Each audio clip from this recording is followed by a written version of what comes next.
Friends, group 4 exam எழுதுகிற எல்லாத்துக்குமே all the best. First உங்களுக்கு தெரிஞ்சதை கூறிங்க, கடைசியாக தெரியாது யோசிச்சு கரெக்டாக உங்கள் மனசுக்கு எது படுதோ அதை ஃபஸ்ட்டு கூறிங்க. வாங்க வீடியோக்குள்ளே போகலாம். ஃபஸ்ட்டு கொஷின் வந்துட்டு, மணிமேகலையில் உள்ள காதைகளின் எண்ணிக்கை எவ்வளோ அப்படின்னு கேட்குறாங்க. Option C 30. மணிமேகலைக்கும் 30 தான், அதே மாதிரி சிலப்பதிகாரத்துக்கும் 30 தான். அடுத்து பொருந்தாத ஒன்றை கண்டுபிடிக்க.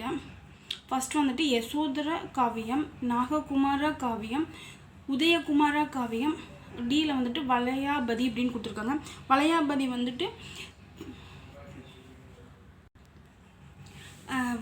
வந்துட்டு ஐம்பெருங்காப்பியங்களில் ஒன்று. ஸோ இது ஆன்சர் ஆப்ஷன் டி வளையாபதி. மற்ற மூணுமே ஐஞ்சிறுங்காப்பியங்கள். அடுத்து செல்வத்துள் பயனை ஈதல் என்னும் தொடர் இடம்பெற்றுள்ள நூல் எதுன்னு கேட்குறாங்க. ஆன்சர் பார்த்தீங்கன்னா ஆப்ஷன் டி புறநானூறு. அடுத்த கேள்வி நம்பர் 4, தேவார மூவர் எனப்படுவோர் யார் அப்படின்னு கேட்குறாங்க. ஆன்சர் பார்த்தீங்கன்னா ஆப்ஷன் டி சம்பந்தர், அப்பர், சுந்தர். அடுத்த கேள்வி நம்பர் 5, ஊக்கம் உடையான் ஒடுக்கம் எதை போன்றது? விடை பார்த்தீங்கன்னா ஆப்ஷன் சி பின்வாங்கி நிற்கும் ஆடு. அடுத்து 6வது கேள்வி, நோக்கினார் கண்ணிடத்தே தம் தொழில் நிறுத்துவோர் என ஓவியருக்கு இலக்கண உரை வகுத்தவர் யார் அப்படின்னு கேட்குறாங்க. ஆன்சர் பார்த்தீங்கன்னா ஆப்ஷன் சி நச்சினார்க்கினியார். அடுத்து 7வது கேள்வி, சரியான விடையை தேர்ந்தெடு. கீழ் உள்ளவற்றுள் தமிழ்நாட்டில் பறவைகள் புகலிடங்களுள் ஒன்று. மொத்தம் தமிழ்நாட்டில் 13 பறவைகள் புகலிடம் இருக்குது. அதில் இதில் கேட்டிருக்கிறது வந்துட்டு ஆன்சர் ஆப்ஷன் சி வடுவூர். அடுத்து 8வது கேள்வி, பட்டுக்கோட்டை கல்யாண சுந்தரனாரின் பட்ட பெயர் என்னன்னு கேட்குறாங்க. ஆன்சர் ஆப்ஷன் சி மக்கள் கவிஞர். அடுத்து 9வது கேள்வி, தேம்பாவணியில் வளன் என்னும் பெயர் சொல்லால் குறிக்கப்படுபவர் யார் அப்படின்னு கேட்குறாங்க. ஆன்சர் ஆப்ஷன் பி சூசை மாமுனிவர்.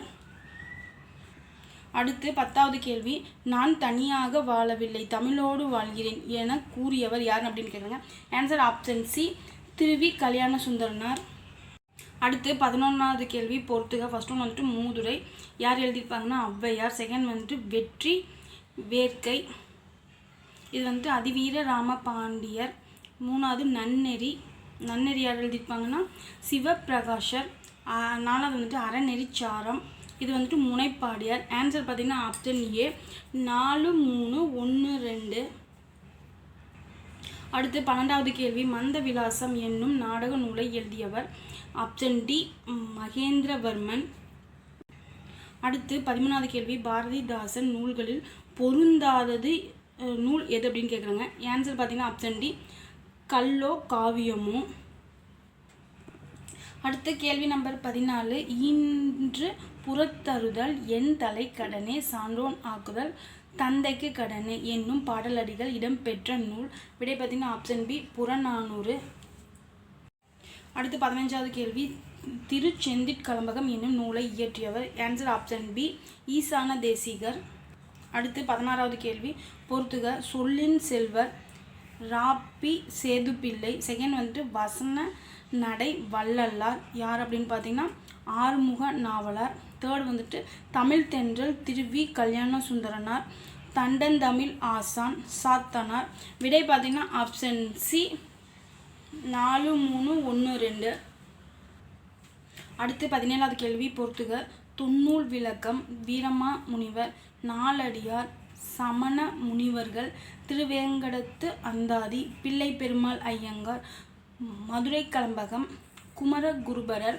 விடை பார்த்தீங்கன்னா ஆப்ஷன் பி 3, 4, 2, 1. அடுத்து 18வது கேள்வி, ஒற்றளப்படையில் அளவெடுக்கும் மெய்யெழுத்துக்களின் எண்ணிக்கை. விடை பார்த்தீங்கன்னா ஆப்ஷன் சி 11. அடுத்து 19வது கேள்வி, சரியான விடையை தேர்வு செய்க. விடை பார்த்தீங்கன்னா ஆப்ஷன் பி இயல் இசை நாடகம் ஆகிய முத்தமிழை வளர்த்தல் வேண்டும். அடுத்து 20வது கேள்வி, கோடிட்ட இடத்தில் உரிய விடையை தேர்ந்து எழுதுக. கூம்பு என்பது டேஸ் பெயர் ஆகும். விடை பார்த்தீங்கன்னா ஆப்ஷன் சி வடிவு பெயர். ஃப்ரெண்ட்ஸ், உங்களுக்கு என்னோட வீடியோ பிடிச்சிருந்துச்சுன்னா சப்ஸ்கிரைப் பண்ணி பாருங்கள் ஃப்ரெண்ட்ஸ். தேங்க்ஸ் ஃபார் வாட்சிங் கைஸ்.